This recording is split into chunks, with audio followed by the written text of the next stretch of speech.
नमस्कार जय जगन्नाथ मु आउ एक वीडियो आपको स्वागत जनाऊँगी। भाई और भाई मैंने समस्ते भलरे थे। तो पे मुझे आज आपण +3 सेकेंड इयर जोटा कि आपंकर कोर 3 रे रही है प्राचीन ओडिया साहित्यर इतिहास। तो ता विषय आज आम माने गोटे लंग क्वेश्चन थ्रू रे आम बुझापी जावा। तो मुझे से वीडियो कही जे आम लंग क्वेश्चन अनुसार सबकि मैंने भल भाव में बुझीपर बोली। तो पिलामाने तो जो मैंने भी नुआ कर आसते तो दयाकोरी प्रथमे सब्सक्राइब करने सह लाइक एवं शेयर करवाटा जमा भी भूलु ना, कारण आपण मैंने यही चैनल माध्यम एमती सुंदर हाथ लेखा नोट माने हाथ लेखा नोट एवं एमती सुंदर एडिटिंग वीडियो देखापी पाइपर पे अति सहजर सरल भाषा बुझीपारे जमीक चौजी गीतिकार उपक्रम बुझीपारे, पितृभूमि कौन बुझीपारे, रचना काल तार संपर्क विषय जानीपर सबकि बहुत सुंदर भाव में आलोचना करेंगे पे। तो तेणुक वीडियो को शेष जाए देखूँ और जो मैंने नुआ कर आसुँच तो से सब्सक्राइब करूँ पे। तो मुझे भूल रे कोर 4 लिखिदे तो तेणुक मत क्षमा करेंगे। यहाँ हूँ कोर 3 बुझीपारे ना यूनिट 1। तो आपने कोर 3 लिखिकी लिखे। तो पिला माने देखा गले मु माने हाथ लेखा नोट्रे बुझाऊली। तो किंतु कौन करी माने आउ मात्र 17 दिन रहा आम एग्जाम। तो तेणुक लिखाटा समय हेब ना। मुझे भल भाव में सबू यूनिट्र लंग क्वेश्चन देवार अच्छी। तो तेणुक मुझे चिंता कली पे हाथ लेखा नोट दूसरी तो सहीपरी भाव में मुझे माने सिस्टम रे एडिट करना मुझे बुझेबी बोली। तो तेणुक आज मु सिस्टम मुझे एडिट करी सामने माने बुझेबी। तो तेणुक वीडियोटी शेष जाए देखूँ। यहाँ मुझे लिखी माने माने नोट्रे जहाँ लिखी था तो ये लिखिदे सेम टू सेम आप जदि नोट्रे लिखिदेवे तो मोपरी लिखे। तो तेणुक चिंता करार ना मुझे माने बही किसी गाड़ी नहीं पिला मुझे जहाँ पढ़ी जहाँ बुझी जहाँ बही गाइड कि जहाँ बुझी मुझे माने लिखी। तो तेणुक आपने हाथ लेखा नोट कहीपर बुझीपार ना। यहाँ हाथ लेखा नोट कहले अत्युक्त होगा ना, कारण यहाँ मो हाथ लेखा नोट टाइप मुझे लिखी। तो चलो वीडियो डेरी नक आम जाना जे चौजी गीतिकार पितृभूमि और रचना काल संपर्क में।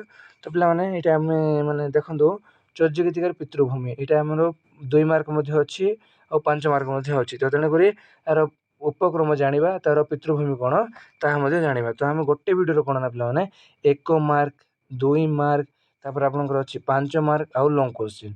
तो गोटे वीडियो रे गोटे यूनिट रो सारा पढ़ी दूसरी पे बुझिपार। तो सबू क्वेश्चन रो डाउट क्लियर हो जाए बुझिपार ना।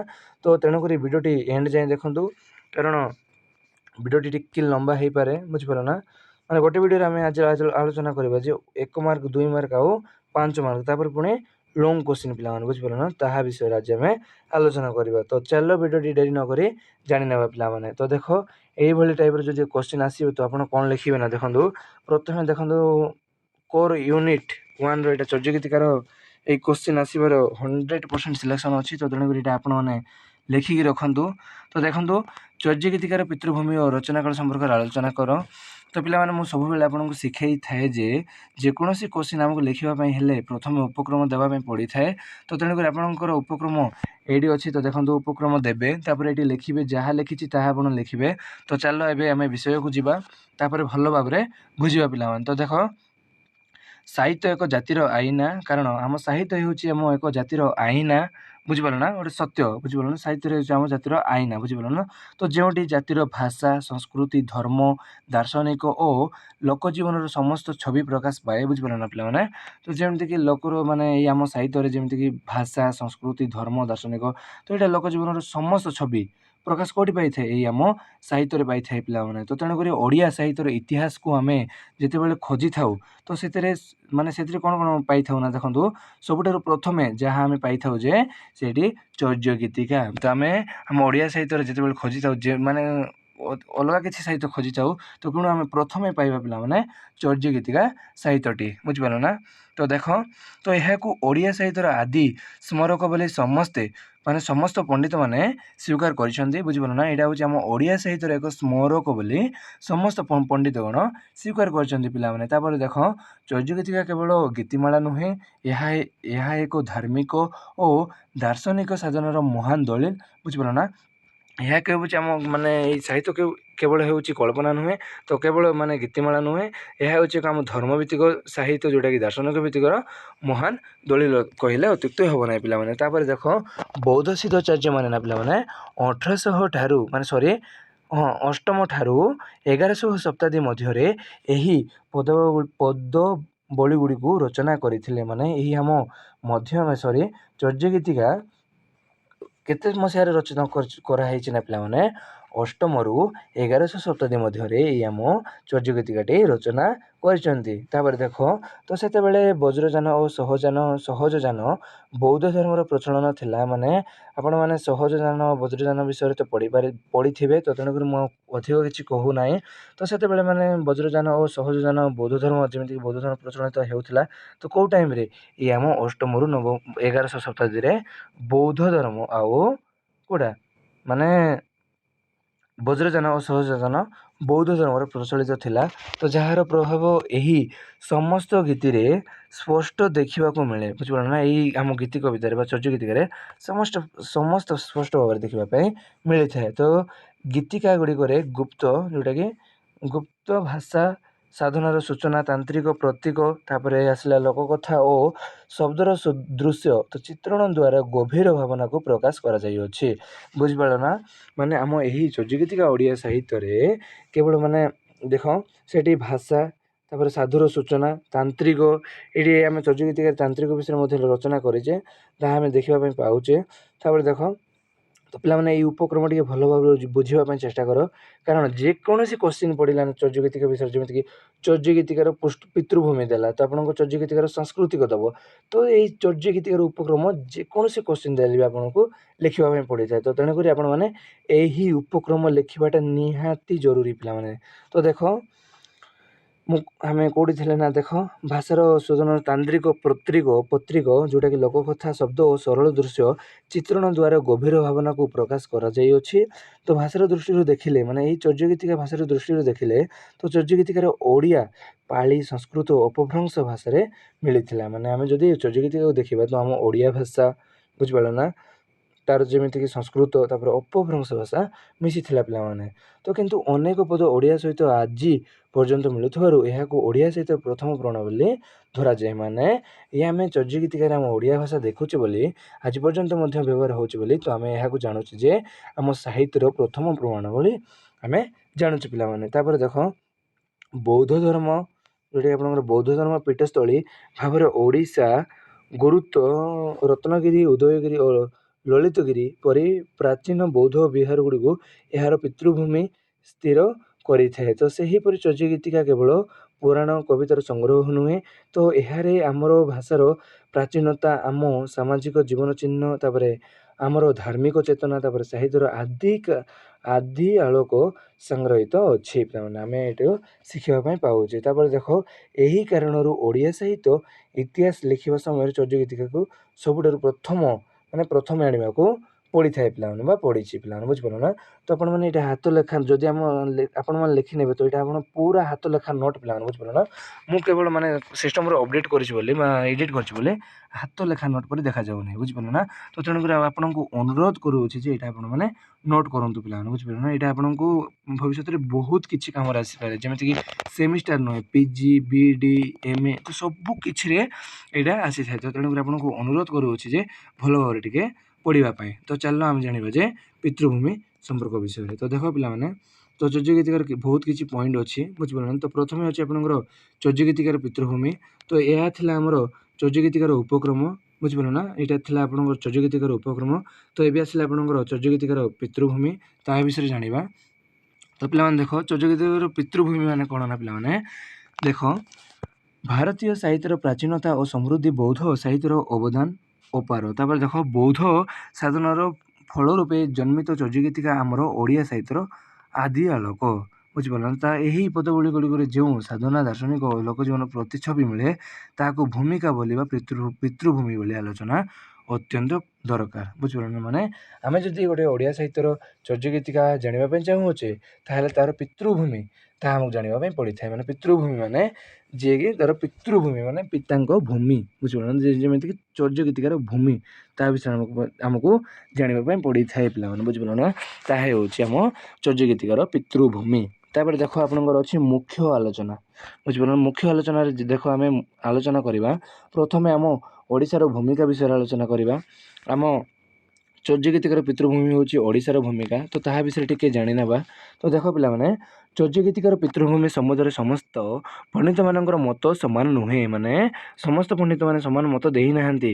ମାନେ ଏଇ ଚର୍ଯ୍ୟ ଗୀତିକାର ଭୂମିକା କେଉଁଠି, କେଉଁ ଜାଗା, କେଉଁ ଲୋକେସନ୍, ତାହା ଆଜି ଯାଏଁ ସମସ୍ତେ ମାନେ ଅଲଗା ଅଲଗା ଭିନ୍ନ ଭିନ୍ନ ମତ ଦେଇଛନ୍ତି। ତ କିନ୍ତୁ ଓଡ଼ିଶାକୁ ଏହାର ପ୍ରମୁଖ ଜନ୍ମଭୂମି ବୋଲି ସ୍ୱୀକାର କରାଯାଇଅଛି। ଦେଖ ପିଲାମାନେ, ଆମର କେତେ ବଡ଼ ଭାଗ୍ୟର କଥା, କେତେ ବଡ଼ ଗର୍ବର କଥା, ଆମ ଓଡ଼ିଶାକୁ କେବଳ କ'ଣ କରାଯାଇଅଛି ନା ପିଲାମାନେ, ଏହି ଆମ ଚର୍ଯ୍ୟ ଗୀତିକାକୁ ଏହାର ପିତୃଭୂମି ବା ଜନ୍ମଭୂମି ବୋଲି ସ୍ୱୀକାର କରାଯାଇଅଛି ପିଲାମାନେ, ବୁଝିପାରିଲ ନା। ତାପରେ ଦେଖ, ତ ପ୍ରାଚୀନ କାଳରେ ଓଡ଼ିଶାକୁ ଓଡ଼ିଆନ ବୋଲି କୁହାଯାଉଥିଲା, ଯେମିତିକି ଓଡ଼ିଆନ ଏଇଟା କୁହାଯାଉଥିଲା। ତ ବୌଦ୍ଧ ସାଧକମାନେ ଏହି ଭୂମିକୁ ନିଜ ସାଧନର ପୀଠସ୍ଥଳୀ ଭାବେ ଗ୍ରହଣ କରିଥିଲେ। କିଏ ମାନେ କରିଥିଲେ? ଏଇଟା ହେଉଛି ଆମ ବୌଦ୍ଧମାନେ ଆସିକି ଆମ ଓଡ଼ିଶାକୁ ଏକ ଚର୍ଯ୍ୟ ଗୀତିକାର ଭୂମିକା ବୋଲି ଗ୍ରହଣ ବା ପୀଠସ୍ଥଳୀ ଭାବରେ ଗ୍ରହଣ କରିଥିଲେ ପିଲାମାନେ। ତାପରେ ଦେଖ, ରତ୍ନଗିରି, ଉଦୟଗିରି, ଲଳିତଗିରି, ଧଉଳ ପର୍ବତ, ତାପରେ ଲଙ୍କାପଡ଼ା, ତାପରେ ଜଗତସିଂହପୁର ଇତ୍ୟାଦି ସ୍ଥାନ ଗୁଡ଼ିକରେ ଆଜି ମଧ୍ୟ ବୌଦ୍ଧ ବିହାର ଓ ଅବଶେଷ ପାଇବାରୁ ଓଡ଼ିଶାର ସେହି ପରମ୍ପରା ସ୍ପଷ୍ଟ ହୁଏ।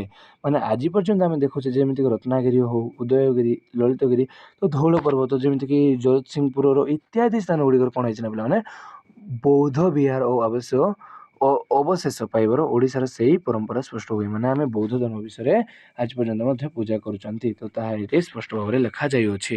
ତାପରେ ଦେଖ, ଯେମିତିକି କାନୁପା, ଲୁହିପା, ଏଇଟା ଲୁହିପା ପିଲାମାନେ, ବୁଝିପାରିଲ ନା। ତ ଏଇଟା ଟିକେ ଟାଇପିଂ ମିଷ୍ଟେକ୍ ଅଛି। ତାପରେ ଦେଖ, ସରପା, ସେହିପରି ଚର୍ଯ୍ୟ ଗୀତିକା ମାନେ ଓଡ଼ିଶାରେ ଜନ୍ମଗ୍ରହଣ କରିବା କିମ୍ବା ଏଠାରେ ସମାଧାନ କରିବା କଥା ପ୍ରମାଣିତ। ଆର ଆମର ପ୍ରମାଣ କେଉଁଠି ମିଳିଛି ନା ପିଲାମାନେ, ଯେମିତିକି ଲୁହିପା ହେଲେ ଆମ ଓଡ଼ିଶାର, ଯେମିତି କାନୁପା ମଧ୍ୟ ଓଡ଼ିଶାର, ଯେମିତିକି କ'ଣ ଏଇଟା ସରପା, ତ ଏଇମାନେ ହେଲେ ଚର୍ଯ୍ୟ ଗୀତିକାର ମାନେ ଲେଖକାର, ବୁଝିପାରିଲ। ତ ସେମାନେ ଯେହେତୁ ଓଡ଼ିଶାର, ତ ଆମେ ଜାଣିପାରୁଛୁ ଯେ ଆମ ଚର୍ଯ୍ୟ ଗୀତିକା ଏକ ଆମ ଓଡ଼ିଶାର ପିତୃଭୂମି ଅଟେ। ତାପରେ ଦେଖ, ମାନେ ବଙ୍ଗଳାର ମୌଧର ପ୍ରଭାବ କ'ଣ ଥିଲା, ତାପରେ ଯେମିତିକି ମୁଁ କହିଥିଲି ଅନେକଙ୍କର ମତ ଆସିଛି, ତ ତାହା ବିଷୟରେ ବି ଟିକେ ଜାଣିନେବା। ତ ଦେଖ, ତ କେହି ପଣ୍ଡିତମାନେ ମତ ଅନୁସାରେ ଚର୍ଯ୍ୟ ଗୀତିକାର ଅନେକ ପଦାବଳୀ ବା ବଙ୍ଗ ଓ ମୌଧ ଅଞ୍ଚଳରେ ମଧ୍ୟ ରଚିତ। ମାନେ କେତେକ ମାନେ ସବୁକିଛି ଆମେ ସବୁ ସାହିତ୍ୟକୁ ଆମେ ଚର୍ଯ୍ୟ ଗୀତିକାର କେବଳ ଓଡ଼ିଶାର ସ୍ଥାନ ବୋଲି କହିପାରିବା ନାହିଁ, ଯେମିତିକି ବଙ୍ଗ ଓ ମୌଧର ସ୍ଥାନ ମଧ୍ୟ କହିପାରିବା। ତ ତାହା ଏବେ ଜାଣିବା। ଦେଖ, ବୌଦ୍ଧ ଧର୍ମ ସେଥିରେ କେବଳ ଏହି ଦୁଇ ଅଞ୍ଚଳରେ ମଧ୍ୟ ପ୍ରଚଳିତ ଥିଲା। ମାନେ ଆମ ଓଡ଼ିଶା ଆଉ ବଙ୍ଗ ଓ ମୌଧରେ ମଧ୍ୟ ପ୍ରଚଳିତ ହେଉଥିଲା। ଯେମିତିକି ନେପାଳର ସହଭାଗିତା, ସେଇଠି ଦେଖ, ଚର୍ଯ୍ୟ ଗୀତିକାର ପାଣ୍ଡୁଲିପି ପ୍ରଥମେ ନେପାଳରୁ ପ୍ରାପ୍ତ ହୋଇଥିଲା। ମାନେ ପାଣ୍ଡୁଲିପି ମାନେ କ'ଣ, ଯେଉଁଟାକି ପତ୍ରରେ ଲେଖାଯାଇଥାଏ, ତ ସେଇ ଲେଖାକୁ ପାଣ୍ଡୁଲିପି ବୋଲି କୁହାଯାଏ। ତ ଏଇ ପାଣ୍ଡୁଲିପି ମାନେ ଆମେ ଚର୍ଯ୍ୟ ଗୀତିକା କେଉଁଠି ପାଇଥିଲୁ, ଆମେ ନେପାଳରୁ ପାଇଥିଲୁ ପିଲାମାନେ। ମନେ ଅଛି ଆପଣଙ୍କର, ଯେମିତିକି ନେପାଳର ରାଜଦରବାର ଯାଇଥିଲେ କିଏ, ଆମ ମହାମପାଦ ହରପ୍ରସାଦ ଶାସ୍ତ୍ରୀ, ତ ସେମାନେ ରଚନା କରିଥିଲେ, ତାହା ଆପଣମାନେ ଜାଣିପାରୁଥିବେ। ତ ଦେଖନ୍ତୁ, ଭିଡ଼ିଓଟି ବହୁତ ଲମ୍ବା ହେଇଯିବ ବୋଲି ଭାବୁଛି, ତ ତେଣୁକରି କ'ଣ କରିବା, ଆଉ 2-3 ପେଜ୍ ଅଛି, ତ ଆପଣଙ୍କୁ ଜାଣିବା ପାଇଁ ଯେମିତି ହେଲେ ପଡ଼ିବ। ତ ଦେଖନ୍ତୁ, ତ ଏହାକୁ ସ୍ପଷ୍ଟ ଯେ ନେପାଳର ମଧ୍ୟ ଏହି ପରମ୍ପରା ଓ ପ୍ରଚଳନ ଥିଲା। ତ ଦେଖ, ମୋ ପାଖକୁ ନେଉଛି, ତ ଦେଖ, ତ ଏହାରୁ ସ୍ପଷ୍ଟ ଯେ ନେପାଳର ମଧ୍ୟ ପରମ୍ପରା ପ୍ରଚଳନ ଥିଲା। ତ କିନ୍ତୁ ମୂଳ ପୀଠସ୍ଥଳୀ ଭାବରେ ଓଡ଼ିଶାର ଗୁରୁତ୍ୱ ସବୁଠାରୁ ଅଧିକ, ବୁଝିପାରିଲ ନା। ମାନେ ଏଇଟା ନେପାଳରେ ଏହାର ଜନ୍ମସ୍ଥାନ, କିନ୍ତୁ ଆମେ ମାନେ ତାର ମାନେ ଲେଖିଛନ୍ତି କେଉଁଠି, ଆମ ଓଡ଼ିଶାରେ। ତ କିନ୍ତୁ ଆମେ କହିପାରିବା ଏଇଟା ଆମ ଓଡ଼ିଶାର ପିତୃଭୂମି, ବୁଝିପାରିଲ ନା। ତ ସବୁଠୁ ଅଧିକ ଗୁରୁତ୍ୱ ଆମ ଓଡ଼ିଶା। ତାପରେ ଦେଖ, ଭାଷାଗତ ପ୍ରମାଣ, ଆମେ ଓଡ଼ିଶା ଭାଷା ମାନେ ଓଡ଼ିଶାର ଓଡ଼ିଆ ଭାଷା ବୋଲି ଆମେ କେମିତି ପ୍ରମାଣ କରିପାରିବା। ତ ଦେଖ, ଚର୍ଯ୍ୟ ଗୀତିକାରେ ଅନେକ ଶବ୍ଦ ବାକ୍ୟରିତ ଧ୍ୱନି ବିନ୍ୟାସ ସାଧାରଣ ଓଡ଼ିଆ ସହିତ ସମାନ ଆମେ ଜାଣିପାରିବା। ଯେପରିକି ପାଣି ହେଉଛି ଆମ ଓଡ଼ିଆ ଶବ୍ଦ, ତାପରେ ହେଲା ଆପଣଙ୍କର ନିଆଁ, ତାପରେ ଖାଇବା, ଏପରି ହେଉଛି ଆମର ଓଡ଼ିଆ ଶବ୍ଦ। ତ ଏଇଟା ଚର୍ଯ୍ୟ ଗୀତିକାରେ ଲେଖାଯାଇଥିବ, ତ ତେଣୁକରି ଆମେ ଓଡ଼ିଶାର ବୋଲି ବା ଓଡ଼ିଶାର ପିତୃଭୂମି ବୋଲି ଆମେ କହିପାରୁଛେ। ଯେମିତିକି ପରି ସାଧାରଣ ଶବ୍ଦ ଗୁଡ଼ିକ, ତ ଏହି ପ୍ରମାଣ କରେ ଯେ ଓଡ଼ିଶାର ସାଧକମାନେ ଏହି ସାହିତ୍ୟର ପ୍ରମୁଖ ରଚନାକାର। ବୁଝିପାରିଲ ନା? ତ ଏହାର ଆପଣମାନେ ସାର୍ ଉପସଂହାର ଏତେ ଜଲ୍ଦି ଆସିଗଲା ବୋଲି ଭାବୁଥିବେ। ତ ପିଲାମାନେ ଏଇ ଉପସଂହାର ମୁଁ କାରଣ ଲେଖିବାର କାରଣ ହେଉଛି ନା ପିଲାମାନେ ଦେଖ, ଯଦି ଆପଣଙ୍କୁ ଯଦି ଆସେ ଚର୍ଯ୍ୟ ଗୀତିକାର ପିତୃଭୂମି, ବୁଝିପାରିଲ ନା? ଯଦି ଆପଣଙ୍କୁ 2 ମାର୍କ କିମ୍ବା 5 ମାର୍କ ମଧ୍ୟ ଆସେ ତ ଆପଣଙ୍କୁ ଉପକ୍ରମ ଲେଖିବା ପାଇଁ ପଡ଼େ। ଏଇଟା ହେଉଛି ଆପଣଙ୍କର ଉପକ୍ରମ, ତାପରେ ଏଇଟା ହେଉଛି ମେନ୍ ପଏଣ୍ଟ। ବୁଝିପାରିଲ ନା? ଏଇ କୋଶ୍ଚିନ୍ର ମୁଁ ଆପଣଙ୍କୁ କହିଥିଲି ଗୋଟେ ଭିଡ଼ିଓରେ ଲଙ୍ଗ୍ କୋଶ୍ଚିନ୍, ସର୍ଟ କୋଶ୍ଚିନ୍ ସବୁ କହିବି ବୋଲି। ତ ତେଣୁକରି ଏହି କୋଶ୍ଚିନ୍ରେ କ'ଣ ନା ଚର୍ଯ୍ୟ ଗୀତିକାର ପିତୃଭୂମି ଯଦି ଆପଣଙ୍କୁ 5 ମାର୍କ ଆସିପାରେ। ବୁଝିପାରିଲ ନା? ଏଇ ଲଙ୍ଗ୍ କୋଶ୍ଚିନ୍ରେ ମଧ୍ୟ ଆସିପାରେ, ଯେମିତି ପିତୃଭୂମି। ତ ଆପଣ ଲଙ୍ଗ୍ କୋଶ୍ଚିନ୍ରେ ମଧ୍ୟ ଲେଖିଦେଇପାରିବେ। ତାପରେ ଯଦି ଆପଣଙ୍କର 5 ମାର୍କରେ ଆସେ ଚର୍ଯ୍ୟ ଗୀତିକାର ପିତୃଭୂମି, ତ ଆପଣମାନେ ଏତିକି ଲେଖିକି ତାପରେ ଏଇ ଉପସଂହାରଟିଏ ଦେଇଦେବେ ଯାହା ଜାଣିଛନ୍ତି। ବୁଝିପାରିଲ ନା? ମୁଁ ତାହା ହିଁ ଉପକ୍ରମ ଲେଖିବାର କାରଣ ଅଟେ। ତ ଦେଖ, ଏହାର ଉପକ୍ରମ ବିଷୟ ଟିକେ ଜାଣିନେବା। ତ ଦେଖ ପିଲାମାନେ, ତ ଏହିପରି ସମସ୍ତ ପ୍ରମାଣ ଦେଖିଲେ ନିଶ୍ଚିତ, ତ ଦେଖ ଏହିପରି ସମସ୍ତ ପ୍ରମାଣ ଦେଖିଲେ ନିଶ୍ଚିତ କହିପାରିବା ଯେ ଚର୍ଯ୍ୟ ଗୀତିକାର ପିତୃଭୂମି ହେଉଛି ପ୍ରଧାନତଃ ଓଡ଼ିଶା। ବୁଝିପାରିଲ ନା? ତ ଆମେ ଯଦି ଏପରି ଭାବରେ ଯଦି ପ୍ରମାଣ ଦେଖିପାରିବା ତ ଆମେ ନିଶ୍ଚିତ ଭାବରେ ମାନେ ଆମେ କହିପାରିବା ଯେ ପ୍ରଧାନ ସ୍ଥାନ ହେଉଛି ବା ପିତୃଭୂମି ସ୍ଥାନ ହେଉଛି ଆମ ଓଡ଼ିଶା। ପିଲାମାନେ ଆପଣଙ୍କୁ 1 ମାର୍କ କୋଶ୍ଚିନ୍ ଆସିଥାଏ ତ କ'ଣ କହିବ ନା ଆମ ପ୍ରଧାନ ମାନେ ଚର୍ଯ୍ୟ ଗୀତିକାର ପ୍ରଧାନ ପିତୃଭୂମି କେଉଁଟା, ମାନେ କେଉଁ ରାଜ୍ୟକୁ କୁହାଯାଏ? ତ ଆପଣମାନେ ଓଡ଼ିଶା ବୋଲି କହିବେ ବା ଓଡ଼ିଶା ବୋଲି ଲେଖିବେ। ତ ଦେଖ, ଯେପରିକି ବଙ୍ଗ, ମଗଧ ଓ ନେପାଳ ଏହି ପରମ୍ପରାରେ ସହଭାଗୀ ଥିଲେ ମଧ୍ୟ ଓଡ଼ିଶାର ମୂଳ ସ୍ଥାନ ଗୁଡ଼ିକ ଏଠାରେ ବୌଦ୍ଧ, ବିହାର ସହିତ ଚର୍ଯ୍ୟମାନଙ୍କର ଜନ୍ମସ୍ଥଳୀ ଭାବରେ ସାମ୍ୟ। ତ ସବୁକିଛି ଓଡ଼ିଶାକୁ ଏହାର ପିତୃଭୂମି ଭାବରେ ସ୍ଥିର କରେ। ତ ସେଥିପାଇଁ ଚର୍ଯ୍ୟ ଗୀତିକାକୁ ଓଡ଼ିଆ ସାହିତ୍ୟର ଆଦି ପ୍ରଭାବ ଭଳି ମଧ୍ୟ ମନାଯାଏ ଓ ଏହାର ପିତୃଭୂମି ଭାବରେ ଓଡ଼ିଶାର ଗାରିମାକୁ ପଶ୍ଚିମ ଭାବରେ ଜଣାଯାଏ। ପିଲାମାନେ ବୁଝିପାରିଲ ନା? ତ ଯେମିତି ହେଲେ ବି ମାନେ ଯେମିତିକି ଆମ ଓଡ଼ିଶାର ଚର୍ଯ୍ୟ ଗୀତିକାରମାନେ ଥିଲେ, ତ ତେଣୁକରି ଆମ ଓଡ଼ିଶାର ପିତୃଭୂମି ବୋଲି କୁହାଯାଉଛି। ପିଲାମାନେ ତ ଏଇଟା ଆପଣମାନେ ଆଉ ଥରେ ବୁଝିଦେଲେ ଭଲ ଭାବରେ ବୁଝିପାରିବେ ପଢ଼ିଦେଲେ। ତ ଦେଖ ଆପଣଙ୍କର ଦ୍ୱିତୀୟ ପଏଣ୍ଟ ଥିଲା ଆପଣଙ୍କର ଚର୍ଯ୍ୟ ଗୀତିକାର ରଚନା କାଳ। ଆଉ ଥରେ ମଧ୍ୟ ମୁଁ ଦେଖାଇ ଦେଉଛି। ତ ଦେଖ ଏଇଟା ହେଉଛି ଆପଣଙ୍କର ରଚନା କାଳ। ବୁଝିପାରିଲ ନା? ତ ଆମେ ପଢ଼ିଲେ ଚର୍ଯ୍ୟ ଗୀତିକା, ତାପରେ ପଢ଼ିଲେ ପିତୃଭୂମି, ତ ଏବେ ପଢ଼ିବା ଆମେ ଚର୍ଯ୍ୟ କାଳ ବା ରଚନା କାଳ। ବୁଝିପାରିଲ ନା? ତା ଟିକେ ଆମକୁ ପଢ଼ିବା ପାଇଁ ପଡ଼ିଥାଏ। ତ ଦେଖ, ଏଇଟା ମଧ୍ୟ ଆପଣଙ୍କର ଯଦି 5 ମାର୍କରେ ଆସିଯାଏ କିମ୍ବା 2 ମାର୍କରେ ଆସିଯାଏ ତ ଆପଣ କ'ଣ ଲେଖିବେ? ତ ଟିକେ ଉପକ୍ରମ ଲେଖିବେ। ତ ଉପକ୍ରମ ଆର କ'ଣ ରହିଅଛି ନା ପିଲାମାନେ ଦେଖ, ସାହିତ୍ୟର ଇତିହାସ କେବଳ ରଚନା ସମ୍ବନ୍ଧୀୟ ନୁହେଁ, ମାନେ ସାହିତ୍ୟର ଇତିହାସ କେବଳ ରଚନା ନୁହେଁ, ତ ଏହାର ସମୟ ପ୍ରସଙ୍ଗରେ ମଧ୍ୟ ନିର୍ଭର କରେ। ତ ଯେତେବେଳେ ଆମେ ଚର୍ଯ୍ୟ ଗୀତିକାକୁ ଅଧ୍ୟୟନ କରୁ ତ ସେଥିରେ ଭାଷା, ଭାବନା ଓ ବୌଦ୍ଧ ସାଧନାର ପ୍ରଭାବ ସହିତ ସେହି ସମୟର ପରିପ୍ରେକ୍ଷୀକୁ ମଧ୍ୟ ଧ୍ୟାନ ଦେବାକୁ ପଡ଼େ। ତ ଏହି କାରଣରୁ ରଚନା କାଳର ନିର୍ଣ୍ଣୟ ବହୁତ ଦରକାର। ତ କାହିଁକି ନା ଏହା ଦ୍ୱାରା ଆମେ କେବଳ ଏହି ପଦବଳୀରେ ସ୍ୱୟଂକୁ ନୁହେଁ ବରଂ ସେହି ସମୟରେ ଧାର୍ମିକ, ସାମାଜିକ, ଭାଷାଗତ ପରିସ୍ଥିତିକୁ ମଧ୍ୟ ବୁଝିପାରିଥାଉ। ମାନେ କେବଳ ଦେଖ, ଯଦି ଆମେ ଚର୍ଯ୍ୟ ଗୀତିକାର ରଚନା କାଳ ବିଷୟରେ ପଢ଼ିବା ତ ସେହି ସମୟରେ ମାନେ ସାମାଜିକ କେମିତି ଥିଲା, ଧାର୍ମିକ କେମିତି ଥିଲା, ତାହା କେମିତି ଥିଲା, ତ ସବୁକିଛି ଆମେ ଭଲ ଭାବରେ ବୁଝିପାରିବା। କାରଣ ତାହା ରଚନା କରି ରହିଅଛି। ପିଲାମାନେ ବୁଝିପାରିଲ ନା? ତା'ର ରଚନା କାଳ କେମିତି ଥିଲା ତାହା ଆମେ ଜାଣିବା ପାଇଁ ପାଇବା। ତ ତେଣୁକରି ଏଇଠି କୁହାଯାଇଅଛି ଯେ ଯେମିତିକି ଭାଷା, ଭାବନା ଓ ବୌଦ୍ଧ ସାଧନ ପ୍ରଭାବ ସେହି ସାହିତ୍ୟରେ ପକାଇଥାଏ। ବା ସେହିପରି ଯେମିତିକି ଆମେ ଯଦି ଚର୍ଯ୍ୟ ଗୀତିକାର ରଚନା କାଳ ଦେଖିବା, ଯେମିତିକି ତା'ର ସାମାଜିକ କେମିତି ଥିଲା, ତା'ର ଶବ୍ଦରେ କେତେ ଶବ୍ଦରେ ଆରମ୍ଭ ହୋଇଥିଲା, ତ ତାହା ବିଷୟରେ ଆମେ ଭଲ ଭାବରେ ବୁଝିପାରିବା। ଯେମିତିକି ମୁଖ୍ୟ ଆଲୋଚନା ଦେଖନ୍ତୁ, ଆପଣ ମୁଖ୍ୟ ଆଲୋଚନା ଆପଣଙ୍କର ପ୍ରଥମ ପଏଣ୍ଟ ଆସୁଛି ଯେ ଏଇଟା ହେଉଛି ଆପଣଙ୍କର 8ମ ଶତାବ୍ଦୀରୁ ଆରମ୍ଭ ହେଉଛି ଏଇ ଚର୍ଯ୍ୟ ଗୀତିକା। ତ ଚର୍ଯ୍ୟ ଗୀତିକାର ରଚନା କାଳ କେତେରୁ ଆରମ୍ଭ ହେଉଛି ନା ପିଲାମାନେ 8ମ ଶତାବ୍ଦୀରୁ। ତାପରେ ଦେଖ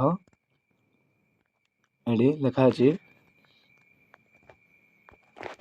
ତ ଚର୍ଯ୍ୟ ଗୀତିକାର ପ୍ରଥମ ପଦବଳୀ 8ମ ଶତାବ୍ଦୀରେ ରଚିତ ହୋଇଥିବାରୁ ଅନୁମାନ କରାଯାଏ ପ୍ରଥମ ସିଦ୍ଧାଚାର୍ଯ୍ୟ ଲୁଇପାଙ୍କୁ ଏହି ପରମ୍ପରା ଆରମ୍ଭକ ଭାବେ ଧରାଯାଏ। ମାନେ ଯେମିତିକି ଆମ ଚର୍ଯ୍ୟ ଗୀତିକା 8ମ ଶତାବ୍ଦୀରେ ରଚିତ ହୋଇଅଛି, ତ ତେଣୁକରି ଆମେ କହିପାରିବା ଯେ ପ୍ରଥମ ସିଦ୍ଧାଚାର୍ଯ୍ୟ ଯିଏକି ଲୁଇପା। ବୁଝିପାରିଲ ନା? ତ ପ୍ରଥମ ସିଦ୍ଧାଚାର୍ଯ୍ୟ ହେଉଛନ୍ତି ଲୁଇପା ବୋଲି ଆମେ ଧରିପାରିବା ବା ଆମେ ବୁଝିପାରିବା। ତାପରେ ଦେଖ, ତ ସେତେବେଳେ ଭାରତର ପୂର୍ବ ଅଞ୍ଚଳରେ ବଜ୍ରଯାନ ଓ ଶୈବଯାନ ବୌଦ୍ଧ ଧର୍ମ ପ୍ରଚଳନ ଆରମ୍ଭ ହୋଇଥିଲା। କେତେ ସମୟରେ ମୁଁ ଆପଣଙ୍କୁ ପ୍ରଥମରୁ ମଧ୍ୟ କହିଥିଲି ବୌଦ୍ଧଯାନ ଓ ଶୈବଯାନ ଆମ 8ମ ଶତାବ୍ଦୀରେ ଆରମ୍ଭ ହୋଇଥିଲା ବୋଲି। ତ ଏଠି ଲେଖା ହୋଇଅଛି। ତ ଆପଣମାନେ ପଏଣ୍ଟ କରି ଲେଖିନେବେ।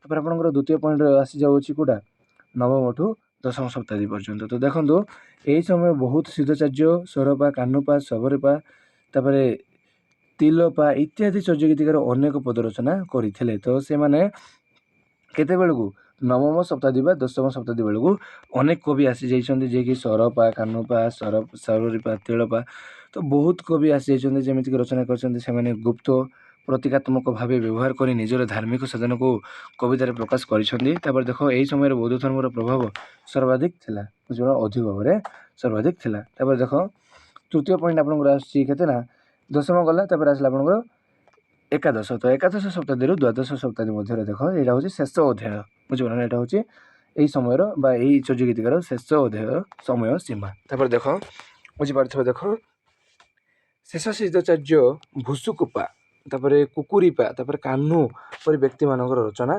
ଏକାଦଶ ଶତାବ୍ଦୀ ପର୍ଯ୍ୟନ୍ତ ଚାଲିଥିଲା।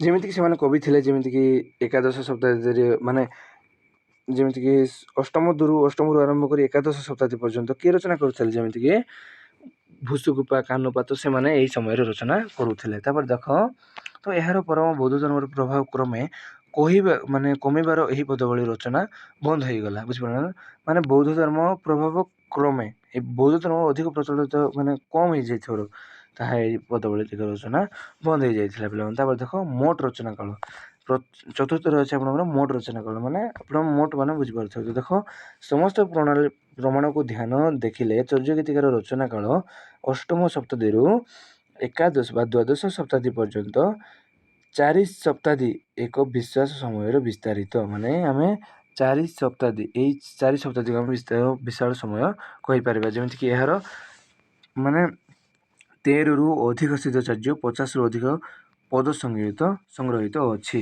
ବୁଝିପାରିଲେ ନା। ଆପଣ ଭଲ ଭାବରେ ପଢ଼ିଲେ ଜାଣିପାରିବେ। ଏହା ହେଉଛି ଉପସଂହାର, କେଉଁଠି ଆସିଲା ବୋଲି ଭାବୁଥିବେ, ତ ଉପସଂହାର ହେଉଛି ଏଇ ପଏଣ୍ଟର ମୁଖ୍ୟ ଉପାଦାନ, ବୁଝିପାରିଲେ ନା, ମୁଖ୍ୟ ଉପାଦାନ। ତାହା ହେଉଛି ଏହାର ଉପକ୍ରମ। ତ ଆଉ ମାତ୍ର 2 ପେଜ୍ ଅଛି, ତ ତେଣୁକରି ଭଲ ଭାବରେ ଟିକେ ବୁଝିବା ପାଇଁ ଚେଷ୍ଟା କରନ୍ତୁ। ଟାଇମ୍ ଟିକେ ମାନେ ଟିକେ ଅଧିକ ହେଇଯିବ ପରି ଲାଗୁଛି ମୋତେ ବି। ତ ଦେଖ ତ ଏହିପରି ସମସ୍ତ ପ୍ରମାଣକୁ ଧ୍ୟାନ ଦେଖିଲେ ସ୍ପଷ୍ଟ ହୁଏ ଯେ ଚର୍ଯ୍ୟ ଗୀତିକାର ରଚନା କାଳ ହେଉଛି ଅଷ୍ଟମ ଶତାବ୍ଦୀ ଠାରୁ ଏକାଦଶ ଶତାବ୍ଦୀ। ତ ଏହା କେବଳ ଏକ ସମୟ ସୀମା ନୁହେଁ, ତ ଏହାର ମାଧ୍ୟମରେ ସେହି ସମୟରେ ଧାର୍ମିକ ପରିବର୍ତ୍ତନ, ସାହିତ୍ୟର ପ୍ରଥମ ଚିହ୍ନ ଓ ଭାଷାର ଗଠନକୁ ଆମେ ଦେଖିପାରୁ, ବୁଝିପାରିଲ ନା। ଆପଣମାନେ ପଢ଼ିଲେ ବୁଝିପାରୁଥିବେ। ଯଦି କେଉଁଠି ବି ଡାଉଟ୍ ଅଛି ତ ମୋତେ ଡାଇରେକ୍ଟ କମେଣ୍ଟ କରନ୍ତୁ, ମୁଁ ଆପଣଙ୍କୁ ରିପ୍ଲାଏ ଦେବି। ତ ଦେଖ ଅଷ୍ଟମ ଶତାବ୍ଦୀରେ ଆରମ୍ଭ ହୋଇ ଏକାଦଶ ବା ଦ୍ୱାଦଶ ଶତାବ୍ଦୀରେ ଶେଷ ଏହି 4 ଶତାବ୍ଦୀ ହେଲା ଓଡ଼ିଆ ସାହିତ୍ୟର ଆଦି ପ୍ରଭାବିତ। ସେଥିପାଇଁ ଚର୍ଯ୍ୟ ଗୀତିକାର ରଚନା କାଳକୁ ବୁଝିବାରେ ଅର୍ଥ ଓଡ଼ିଆ ସାହିତ୍ୟର ଜନ୍ମ କାଳକୁ ବୁଝିବା ପିଲାମାନେ, ବୁଝିପାରିଲ ନା। ତ ଏଇ ଡାଇଲଗ୍ ଟିକେ ଲେଖିଦେବେ। ତ ଆପଣଙ୍କର ତୃତୀୟରେ ଅଛି ବା ଗୋରେ, ଏଇଟା ପିଲାମାନେ ବୁଝିପାରିଲ ନା, ଏଇଟା ଗୋ ଲେଖିଦେବେ। ମୁଁ ଏଇଠି ତୃତୀୟ ଦେଇଦେଇଛି ଭୁଲରେ, ତ ଆପଣ ଗୋ ଲେଖିଦେବେ। ତ ଏଇଟା ଚର୍ଯ୍ୟ ଗୀତିକାର ସାହିତ୍ୟିକ ମହତ୍ଵ ଟିକେ ଜାଣିବା ନଥିଲେ ବି ଟିକେ ଜାଣି ନିଅନ୍ତୁ। ଦେଖନ୍ତୁ ତ ସାହିତ୍ୟ କେବଳ କଳ୍ପନାର ସଂଗ୍ରହ ନୁହେଁ, ତ ଏହା ହେଉଛି ଜୀବନର ଅନୁଭବ, ସମାଜର ପରିବର୍ତ୍ତନ, ଧର୍ମ ସମାଧାନ ପ୍ରକାଶ ଓ ଭାଷାର ସୁଦୃଢ଼। ତ ଓଡ଼ିଆ ସାହିତ୍ୟକୁ ମାନେ ମୂଳକୁ ଯେତେବେଳେ ଆମେ ଖୋଜୁ ତ ସେଥିରେ ଚର୍ଯ୍ୟ ଗୀତିକାର ସ୍ଥାନ ସବୁଠୁ ପ୍ରଥମ। ତ ଏହି ପଦବଳୀରେ ରହିଛି କବିତାର ସ୍ପର୍ଶ, ଧାର୍ମିକ ସାଧନାର ଗୁପ୍ତ ସନ୍ଦେଶ ଏବଂ ଭାଷାର ପ୍ରାରମ୍ଭିକ ରୂପ। ତ ସେଥିପାଇଁ ଚର୍ଯ୍ୟ ଗୀତିକାକୁ ସାହିତ୍ୟର ଦୃଷ୍ଟିରୁ ବିଶ୍ଳେଷଣ କଲେ ଏହାର ଅପରିମିତ ମହତ୍ଵ ପ୍ରକାଶ ପାଇଥାଏ। ଯଦି ଆପଣ କେଉଁଠି ବି ଟିକେ ଡାଉଟ୍ ଅଛନ୍ତି ମୋତେ ଡାଇରେକ୍ଟ କଣ୍ଟାକ୍ଟ କରନ୍ତୁ। ତାର ମୂଳ ବିଚାର ହେଉଛି, ଦେଖ ପ୍ରଥମ ହେଉଛି ଓଡ଼ିଆ ସାହିତ୍ୟର ପ୍ରଥମ ପ୍ରଭାତ, ଯେଉଁଟାକି ଚର୍ଯ୍ୟ ଗୀତିକାକୁ ଓଡ଼ିଆ ସାହିତ୍ୟର ଆଦିକାଳୀନ ସ୍ମାରକ ବୋଲି କୁହାଯାଏ। ଏଇଟା 1 ମାର୍କରେ ଆସିଥାଏ। ତାପରେ ଦେଖ ଅଷ୍ଟମ ଶତାବ୍ଦୀରୁ ଦ୍ୱାଦଶ ଶତାବ୍ଦୀ ମଧ୍ୟରେ ଏହା ରଚିତ ହୋଇଥିବାରୁ ଏହାର ଓଡ଼ିଆ ଭାଷାର ପ୍ରାରମ୍ଭିକ ରୂପ ସ୍ପଷ୍ଟ ହୁଏ।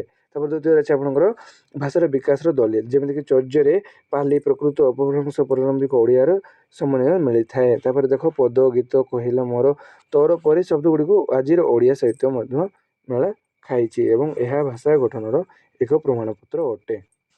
ଏଇଟା ସବୁ ଚର୍ଯ୍ୟ ଗୀତିକାରେ ଲେଖା ହେଇଥିଲା, ବୁଝିପାରିଲ ନା। ତାପରେ ଆପଣଙ୍କର 1 ପେଜ୍ ଆଉ ମାତ୍ର 2 ପେଜ୍ ଅଛି, ତ ତେଣୁକରି ଟିକେ ଧ୍ୟାନ ଦେଇ ଦେଖନ୍ତୁ। ତ ଦେଖ କବିତାର ରୂପରେ ଯେମିତିକି ସୃଜନଶୀଳତା, ଯେମିତିକି ଏଥିରେ ଦୋହ, ଗୀତିକା ପରି ଛନ୍ଦର ଦେଖା ମିଳିଥାଏ। ତ ସାଧନାମୂଳକ ବିଷୟକୁ କବିତାରେ ପ୍ରସ୍ତୁତ କରୁଥିବାରୁ ଏହାରେ କଳା ଓ ଧର୍ମର ଶ୍ରୀମଣ ଦେଖିବାକୁ ମିଳେ। ଯେମିତିକି ଉପମା, ରୂପକ, ପ୍ରତୀକାତ୍ମକ ଭାଷାର ବ୍ୟବହାର ଏହାକୁ ସାହିତ୍ୟିକ ସ୍ପଷ୍ଟରୁ ସୁଦୃଢ଼ କରିଛି। ତ ଧାର୍ମିକ ସାହିତ୍ୟର ଏକ ଅମୂଲ୍ୟ ଦଲିଲ, ଯେମିତିକି ଏଥିରେ ବଜ୍ରଯାନ ଓ ସହଜଯାନ ଧର୍ମ ଭିତରେ ପ୍ରଭାବ ସ୍ପଷ୍ଟ। ଚର୍ଯ୍ୟଗୀତିକା ମାନେ ନିଜର ଧ୍ୟାନ ଓ ସାଧନାକୁ ପଦବଳି ମଧ୍ୟରେ ପ୍ରକାଶ କରିଥିଲେ। ଯେମିତିକି ଯଦିଓ ଭାଷା ଗୁପ୍ତ ଓ ପ୍ରତୀକାତ୍ମକ ତଥାପି ସାହିତ୍ୟିକ ମୂଲ୍ୟ। ଯେମିତି ପଞ୍ଚମରେ ଅଛି ଆପଣଙ୍କର ସାମାଜିକ ସାଂସ୍କୃତିକ ପ୍ରଭାବ। ଏଇଟା ଟିକେ ଜାଣିନିଅନ୍ତୁ। ଭିଡ଼ିଓଟି ବହୁତ ଲମ୍ବା ହେଇଗଲା, ମୁଁ ଦୁଃଖିତ। ତ ଦେଖନ୍ତୁ ଏଥିରେ ସେହି ସମୟରେ ସାଧାରଣ ଜୀବନ ଅଭ୍ୟାସ ପରମ୍ପରା ଚିନ୍ତାଧାରା ଅଭିବ୍ୟକ୍ତି ମିଳିଥାଏ। ଯେମିତିକି ଗୋଟେ ପକ୍ଷରେ ଏହା ସାଧୁମୂଳକ ତଥାପି ଅନ୍ୟ ପକ୍ଷରେ ସାମାଜିକ ସାହିତ୍ୟ ଏକ ପ୍ରଥମ ପ୍ରୟାସ। ତ 6ରେ ଅଛି ଆପଣଙ୍କର ଭବିଷ୍ୟତ ସାହିତ୍ୟର ମାନେ ପ୍ରଥମ ପଦର୍ଶ, ଯେଉଁଟାକି ଚର୍ଯ୍ୟଗୀତିକାର ଗୀତିକାଳନ ରୂପ, ଭାଷାର ସରଳତା, ପ୍ରତୀକାତ୍ମକ ଶୈଳୀ ପରବର୍ତ୍ତୀ ଓଡ଼ିଆ ସାହିତ୍ୟକୁ ପ୍ରେରିତ କରିଥିଲା। ତ ଶାରଳା ଦାସ ପଞ୍ଚସଖା ଭକ୍ତ ସାହିତ୍ୟ ସମସ୍ତଙ୍କ ଉପରେ ଏହାର ପ୍ରଭାବ ଦେଖିବାକୁ ମିଳିଥାଏ। ବୁଝିପାରିଲେ ନା? ତାପରେ ଆପଣଙ୍କର ଗୋଟେ ପେଜ୍ ପିଲାମାନେ, ତ ଆପଣଙ୍କୁ ଅନୁରୋଧ କରୁଛି ଏଇଟା ଟିକେ ଦେଖିଦିଅନ୍ତୁ। ମାନେ ବୋର୍ ଲାଗୁଛି ତ ଭିଡ଼ିଓ ଟିକେ ସ୍କିପ୍ କରନ୍ତୁ, ଆଉ ଟିକେ ସମୟ ଗଲେ ଏଇଠି ଉପକ୍ରମ ଟିକେ ଭଲ ଭାବରେ ବୁଝନ୍ତୁ ପିଲାମାନେ। ମୋତେ କ୍ଷମା କରିବ, ମାନେ ଟିକେ ଅଧିକ ହେଇଗଲା। ତ ଏହାର ଉପସ୍ଥମା ଟିକେ ଲେଖିଦେବେ ଆପଣ। ଏମିତି ସମସ୍ତ ପ୍ରମାଣକୁ ଧ୍ୟାନ ଦେଖିଲେ ତ ଯଜ୍ଜଗୀତିକା ସାହିତ୍ୟକ ମହତ୍ତ୍ୱ ଅପରିମତ। ତ ଏହା ଓଡ଼ିଆ ସାହିତ୍ୟର ପ୍ରଥମ ପ୍ରଭାତ, ଯେଉଁଠି ଭାଷାର ଆଦି ରୂପ, କବିତାର ପ୍ରଥମ ପଦାର୍ପଣ, ଧାର୍ମିକ ସାଧନାର ସାହିତ୍ୟିକ ପ୍ରକାଶ ଓ ସାମାଜିକ ସନ୍ଦର୍ଭର ଚିତ୍ରଣ ଦେଖାଯାଏ। ତ ଯଦି ଏହାର ଭାଷା କିଛିଟା ଗୁପ୍ତ ଓ ପ୍ରତୀକାତ୍ମକ ତଥାପି ସାହିତ୍ୟିକ ଦୃଷ୍ଟିରୁ ଏହା ମୂଲ୍ୟବାନ ମଣି। ତ ଏହିପରି ଚର୍ଯ୍ୟଗୀତିକା କେବଳ ଏକ ପଦବଳି ସଂଗ୍ରହ ନୁହେଁ, ତ ଏହା ହେଉଛି ଓଡ଼ିଆ ସାହିତ୍ୟର ଆଦି ସୂର୍ଯ୍ୟ, ଯାହାର କିରଣରେ ପରବର୍ତ୍ତୀ ସାହିତ୍ୟକୁ ସୁଜଳ ହୋଇଅଛି। ପିଲାମାନେ ଏଇଟା ହେଉଛି ଉପସଂହାର, ଯେଉଁ ଆପଣଙ୍କର ଲଙ୍ଗ କୋଶ୍ଚେନ୍ର ଏଇଟା ହେଉଛି ମେନ୍ ଉପସଂହାର। ତ ଏଇଟା ମାନେ ଟିକେ ଜାଣିବା ପାଇଁ ପଡ଼ିବ ପିଲାମାନେ। ବୁଝିପାରିଲ? ତ ଦେଖ, ଏଇଟା ଯଦି ନ ଜାଣିବେ ତ ଆପଣମାନେ ଟିକେ ହଇରାଣ ହେଇପାରିବେ। ତାପରେ ଦେଖ ଏଠି ସମସ୍ତ ଆଲୋଚନାକୁ ଏହି କଥା ସ୍ପଷ୍ଟ ହୁଏ ଯେ ଚର୍ଯ୍ୟଗୀତିକା ହେଉଛି ଭାରତୀୟ ସାହିତ୍ୟର ଗୋଟିଏ ଅତ୍ୟନ୍ତ ପୁରାତନ ମୂଲ୍ୟବାନ କୃତି। ବୁଝିପାରିଲ ନା? କୃତି। ତ ଏହାର ପିତୃଭୂମି ପ୍ରାୟ ବଙ୍ଗ, ଓଡ଼ିଶା, ମଗଧ ଓ ନେପାଳ ଅଞ୍ଚଳରେ ଥିବା ଭଳି ଅଧିକାଂଶ ବିଦ୍ୱାନମାନେ ମନେ କରନ୍ତି। ତ ସେଥିରେ ସେହି ସମୟର ଧାର୍ମିକ, ସାମାଜିକ, ସାଂସ୍କୃତିକ ପରିପ୍ରେକ୍ଷୀରେ ଚିତ୍ରଣ ମିଳେ। ତ ଚର୍ଯ୍ୟଗୀତିକା କେବଳ ସାଧାରଣ କବିତା ନୁହେଁ, ତ ଏହା ଧର୍ମ, ଦାର୍ଶନିକତା ଓ ଜୀବନ ଦର୍ଶନକୁ ସାଂଘାତିକ ଭାବରେ ପ୍ରକାଶ କରିଥିଲା। ତ ରଚନା କାଳ ପ୍ରାୟ ଅଷ୍ଟମରୁ ମାନେ ଦ୍ୱାଦଶ ଶତାବ୍ଦୀ ପର୍ଯ୍ୟନ୍ତ ଧରାଯାଏ। ତ ଏହି କାଳରେ ବୌଦ୍ଧ ଧର୍ମର ବଜ୍ରଯାନ ଓ ସୌରଯାନ ପ୍ରଚଳିତ ଥିଲା, ଯାହାର ପ୍ରଭାବ ଚର୍ଯ୍ୟଗୀତିକାରେ ସ୍ପଷ୍ଟ ଦେଖାଯାଏ। ତ ସେହିପରି ଚର୍ଯ୍ୟଗୀତିକାକୁ ଓଡ଼ିଆ, ବଙ୍ଗଳା ଓ ଅନ୍ୟାନ୍ୟ ପୂର୍ବାଞ୍ଚଳ ଭାଷାରେ ପ୍ରାଚୀନ ସାହିତ୍ୟର ଏକ ପ୍ରମାଣ ସ୍ୱରୂପ ବୋଲି ଧରାଯାଏ। ତ ସାର କଥା, ଚର୍ଯ୍ୟଗୀତିକା ପିତୃଭୂମି ପୂର୍ବ ଭାରତୀୟ ମାନେ ରଚନା କାଳ ଅଷ୍ଟମରୁ ଦ୍ୱାଦଶ ଶତାବ୍ଦୀ ମଧ୍ୟରେ ନିର୍ଦ୍ଧାରିତ ହୋଇଥିବାର ସ୍ପଷ୍ଟ। ତ ଏହା କେବଳ ପ୍ରାଚୀନ ଓଡ଼ିଆ ସାହିତ୍ୟର ଗୋଟିଏ ଦୁର୍ଲଭ ଦଲିଲ ନୁହେଁ, ତ ବରଂ ଆମର ଭାଷା, ସାହିତ୍ୟ ଓ ସଂସ୍କୃତି ପ୍ରାଚୀନକୁ ପ୍ରମାଣ କରୁଥିବା ଏକ ଅମୂଲ୍ୟ ସମ୍ପଦ। ବୁଝିପାରିଲ ନା? ଏଇଟା ଆପଣମାନେ ଲେଖିପାରିବେ। ଧନ୍ୟବାଦ ପିଲାମାନେ। ବୁଝିପାରିଲ ନା?